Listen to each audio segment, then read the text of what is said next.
DCM DK Shivakumar ಎದುರು ಜಾತಿ ದಾಳ ಪ್ರಯೋಗ ಮಾಡಿದ ಸೌಜನ್ಯ ತಾಯಿ. ನಾವು ಗೌಡ್ರು, ನೀವು ಗೌಡ್ರು. ಈ ಸಂದರ್ಭದಲ್ಲಿ ಒಂದು ನೆನಪಾಗ್ತಾ ಇದೆ ನನಗೆ, ಹೇಳಲೇಬೇಕು. ನೀವು ಗೌಡ ಸಮುದಾಯಕ್ಕಾಗಿ ಇಲ್ಲಿಗೆ ಬಂದಿದ್ದೀರಿ, ನಮಗೆ ನೀವೇ ನ್ಯಾಯ ಕೊಡಿಸಬೇಕು. ಜಾತಿ ಪ್ರಿಯ ಮತ್ತು ಜಾತಿ ಪ್ರೇಮ ಈಗ ವ್ಯಕ್ತಪಡಿಸಬೇಕು. ಡಿಸಿಎಂ ಡಿಕೆ ಶಿವಕುಮಾರ್ ಎದುರು ಜಾತಿ ದಾಳ ಉರುಳಿಸಿದ ಸೌಜನ್ಯ ತಾಯಿ. ಕರೆಕ್ಟ್ ಆಗಿ ಹಿಡ್ಕೊಂಡವ್ರು ನರಾನ. ಡಿಸಿಎಂ ಡಿಕೆ ಶಿವಕುಮಾರ್ ಎದುರು ಜಾತಿ ದಾಳ ಪ್ರಯೋಗಿಸಿದ ಸೌಜನ್ಯ ತಾಯಿ. ನಾವು ಗೌಡರು, ನೀವು ಗೌಡರು. ಈ ಪ್ರಶ್ನೆ ಇಟ್ಕೊಂಡು ಒಂದು ವರ್ಷ ಕೇಳ್ತೀವಿ ಈ ಪ್ರಶ್ನೆನ. ನೀವು ಗೌಡ ಸಮುದಾಯಕ್ಕಾಗಿ ಇಲ್ಲಿಗೆ ಬಂದಿದ್ದೀರಿ, ವಿಧಾನಸೌಧದಲ್ಲಿ ಕಾಸ್ಟ್ ಸೆನ್ಸಸ್ ಬಗ್ಗೆ ಪ್ರಶ್ನೆ ಮಾಡುವ ಸಂದರ್ಭದಲ್ಲಿ ಡಿಕೆ ಶಿವಕುಮಾರ್ ಅವರು ನನ್ನ ಸಮುದಾಯ, ನನ್ನ ಕಮ್ಯುನಿಟಿ ಅಂತೇಳಿ ಒಣ ಗಂಟ್ಲಲ್ಲಿ ಜೋರಾಗಿ ಹೇಳಿದ್ರು. ಖುಷಿ ಆಯ್ತು. ಆ ಸಮುದಾಯದ ಮೇಲೆ ಇಟ್ಟುಕೊಂಡಿರತಕ್ಕಂತಹ ಪ್ರೀತಿ, ಆ ಪ್ರೀತಿ ವ್ಯಕ್ತವಾದ ರೀತಿ ಎಲ್ಲವೂ ಇಷ್ಟ ಆಯ್ತು. ಇದರಲ್ಲೂ ಅದೇ ಪ್ರೀತಿ ವ್ಯಕ್ತ ಆಗಬೇಕು. ನಾವು ಗೌಡರು, ನೀವು ಗೌಡರು. ನೀವು ಗೌಡ ಸಮುದಾಯಕ್ಕಾಗಿ ಇಲ್ಲಿಗೆ ಬಂದಿದ್ದೀರಿ, ನಾನು ಕೂಡ ಅದೇ ಕಮ್ಯುನಿಟಿಯ ತಾಯಿ. ನನ್ನ ಮಗಳನ್ನೇ ಅತ್ಯಾಚಾರ ಮಾಡಿರೋದು, ನನಗೆ ಕೊಡಿ ನ್ಯಾಯ. ಸಮುದಾಯದ ರಾಯಭಾರಿಗಳಂತೆ ಹೇಳ್ಕೊಳ್ಳೋದು ಮಾತ್ರ ಅಲ್ಲ, ಮಾತಿನ ಸೌಂದರ್ಯಕ್ಕೆ ಮಾತ್ರ ಸೀಮಿತ ಆಗಬಾರ್ದು. ಪ್ರಾಕ್ಟಿಕಲ್ ಇರಬೇಕು, ಪ್ರಾಕ್ಟಿಕಲ್ ಇರಬೇಕು. ಮಾತಿನ ಸೌಂದರ್ಯಕ್ಕೆ ಏನು ಬೇಕಾದರೂ ನಾವು ಉಲ್ಲೇಖ ಮಾಡ್ಕೋಬಹುದು, ಆದರೆ ಪ್ರಾಕ್ಟಿಕಲೇ ಪ್ರಾಬ್ಲಮ್ಮು. ಸೌಜನ್ಯ ತಾಯಿ ಯಾವ ಕಮ್ಯುನಿಟಿ? ವಿಧಾನಸೌಧದಲ್ಲಿ ಕಾಸ್ಟ್ ಸೆನ್ಸಸ್ ಬಗ್ಗೆ ವಿರೋಧತೆಯನ್ನು ವ್ಯಕ್ತಪಡಿಸುವಾಗ ಎಸ್ ಮಲ್ಲಿಕಾರ್ಜುನ್ ಧ್ವನಿಗೆ ನಿಮ್ಮ ಧ್ವನಿ ಸೇರಿಸ್ಕೊಂಡಾಗ ಸೌಜನ್ಯ ತಾಯಿನೂ ನೆನಪಿಗೆ ಬಂದಿರಬೇಕಲ್ಲ. ಅದಾದ ನಂತರ ಮಂಗಳೂರಿಗೆ ಬರ್ತೀರಿ, ಅಲ್ಲಿ ಸೌಜನ್ಯಾಳ ತಾಯಿ ನಿಮಗೆ ಸಿಗ್ತಾರೆ. ನಾನು ಅದೇ ಸಮುದಾಯಕ್ಕೆ ಸೇರಿದವಳು. ನಿಮ್ಮ ಜಾತಿ ಪ್ರೇಮವನ್ನು ಇಲ್ಲಿ ತೋರಿಸಿ. ಕಾಸ್ಟ್ ಸೆನ್ಸಸ್ ನಾಳೆ ದಿನ ಸ್ಟೇನು ತರಬಹುದು. ಇದಕ್ಕೇನು ಹೇಳ್ತೀರಿ? ರೇಪ್ ಅಂಡ್ ಮರ್ಡರ್ ಆಗಿದೆ, ಭೀಕರವಾಗಿ ಕೊಲ್ಲಲಾಗಿದೆ. ಒಂದು ಹೆಣ್ಣು ಮಗಳನ್ನೇ ಇಲ್ಲವಾಗಿಸಿದ ಪ್ರಕರಣ ಅದು. ಆ ಮಗಳ ಕೊಲೆ ಪ್ರಕರಣದ ಅನೇಕ ಸಾಕ್ಷಿಗಳು ನಾಶವಾದ ಪ್ರಕರಣ ಇದು ಅತ್ಯಂತ ಸೂಕ್ಷ್ಮಾತಿ ಸೂಕ್ಷ್ಮ ಪ್ರಕರಣ. ಇಲ್ಲಿ ತೋರ್ಪಡಿಕೆಯಾದ್ರೆ ನಿಮ್ಮ ಜಾತಿ ಪ್ರೇಮ 2028 ಮುಂದಿನ ಚುನಾವಣೆಯಲ್ಲೂ ನೀವೇ ಸಿಎಂ ಆಗಬಹುದು. ಇದು ನಮ್ಮ ನಿರ್ಧಾರದ ಸಾಲುಗಳಲ್ಲ. ಕರಾವಳಿ ಜನ ಹಿಂಗೆ ಹೇಳ್ತಿದ್ದಾರೆ. ಆಗಾಗ ಕರಾವಳಿಗೆ ಹೋಗ್ತವ್ರೆ ಡಿ ಕೆ ಶಿವಕುಮಾರ್, ಆಗಾಗ ಕೊರಗಜ್ಜ ಸಾನ್ನಿಧ್ಯಕ್ಕೂ ಹೋಗಿ ಬರ್ತಾರೆ ಡಿ ಕೆ ಶಿವಕುಮಾರ್, ಆಗಾಗ ಮಂಗಳೂರಿಗರನ್ನ ಭೇಟಿ ಆಗ್ತಾರೆ ಡಿ ಕೆ ಶಿವಕುಮಾರ್. ಈಗ 1 ಸೀಟ್ ಇದೆ MLA, ಮುಂದೊಮ್ಮೆ 10 ಆಗಬೇಕಾ?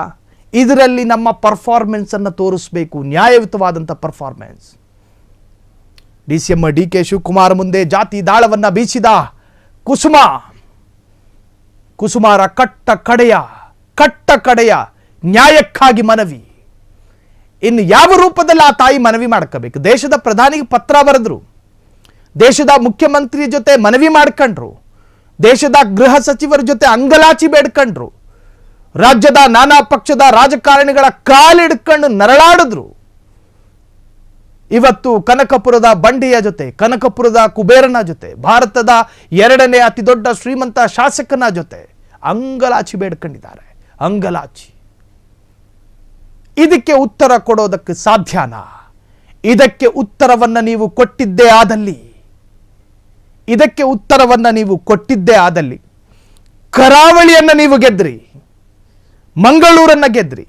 ಒಬ್ಬ ರಾಜಕಾರಣಿ ದಕ್ಷಿಣ ಕನ್ನಡ ಜಿಲ್ಲೆಯನ್ನ ಗೆದ್ರೆ ಆ ರಾಜಕಾರಣಿಗೆ ಒಂದರ್ಥದ ಒಂದು ರಾಜನ ಫೀಲೆ ಬಿಡಿ, ಆತನಿಗೆ ಅಧಿಕಾರ ಫಿಕ್ಸ್, ಅದರಲ್ಲಿ ಯಾವ ಸಂದೇಹನೂ ಬೇಡ. ಕರಾವಳಿಗರ ಮನ ಗೆದ್ರೆ ಆತ ರಾಜ್ಯ ಗೆದ್ದಂಗೆ, ಅದರಲ್ಲಿ ಯಾವ ಸಂದೇಹವೂ ಬೇಡ. ಒಟ್ಟಾರೆ ಸೌಜನ್ಯಾಳ ತಾಯಿ ಮನವಿ ಮಾಡಿಕೊಂಡಿದ್ದಾರೆ. ಡಿ ಕೆ ಶಿವಕುಮಾರ್ ಇನ್ನಾದ್ರೂ ಕಣ್ಣು ಬಿಡ್ತಾರಾ?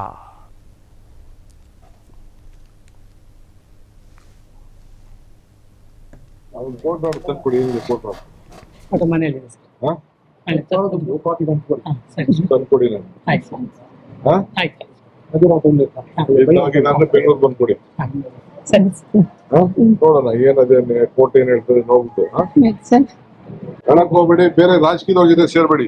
ಇಲ್ಲ ಸರ್, ನಾವು ಯಾವ ರಾಜಕೀಯದಲ್ಲಿ ಇಲ್ಲ ಸರ್. ನಾವು ಸ್ವಲ್ಪ ದಾರಿ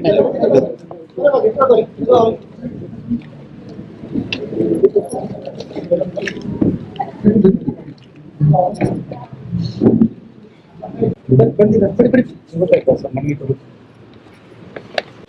ಮಗಳಿಗೆ ನೀವು ನ್ಯಾಯ ತೆಗಿಸ್ಕೊಡ್ಬೇಕು. ನನ್ನ ಮಗಳನ್ನ ಅತ್ಯಾಚಾರ ಮಾಡಿದಾರೆ. ಹೇಳ್ತಾ ಇದ್ದೆ, ಆಯ್ತು ಹೇಳಮ್ಮ, ಅದೇನು ಹೇಳು, ತೊಂದರೆ ಹೇಳು, ಏನಾಗಿದೆ? ನಮ್ಮ ಮಗಳನ್ನ ನೇತ್ರಾವತಿಯಲ್ಲಿ ಕಲ್ಕೊಂಡು ಹೋಗಿ ಅತ್ಯಾಚಾರ ಕೊಲೆ ಮಾಡಿದರೆ 13 ವರ್ಷದಿಂದ ಹೋರಾಟ ಮಾಡ್ತಾ ಇದ್ದೀನಿ. ಇದುವರೆಗೆ ನನಗೆ ನ್ಯಾಯ ಸಿಗ್ತಿಲ್ಲ. ಇವತ್ತು ನೀವು ನ್ಯಾಯ ತೆಗೆದುಕೊಡ್ಬೇಕು. ಮಗಳ ಮುಖ ನೋಡಿಬೇಕಾದ್ರೆ ನೋಡಿ, ಇಂಥ ನನ್ನ ಮಗುವನ್ನು ಸಾಯಿಸಿದ್ದಾರೆ. ಅತ್ಯಾಚಾರ ನನಗೆ ಗೊತ್ತು ಸ್ವಾಮಿ.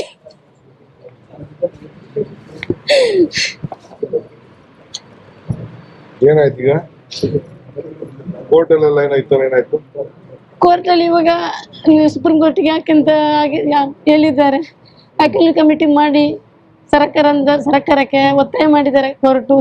ಅದು ಕೂಡ ಮಾಡ್ತಿಲ್ಲ ಸರ್. ಎಲ್ಲಿದೆ ಕೋರ್ಟ್ ಆರ್ಡರ್?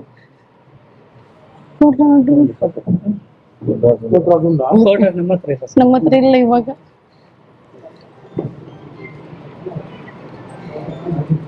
ನೀವೊಂದು ಗೌಡ ಸಮುದಾಯ ಅದರಿಂದ ನಿಮ್ಮ ಹತ್ರ ನಾವು ನ್ಯಾಯ ಕೇಳ್ತಿದ್ದೀನಿ. ನಮ್ಗೆ ನೀವೇ ನ್ಯಾಯ ತೆಗೆದುಕೊಡ್ಬೇಕು.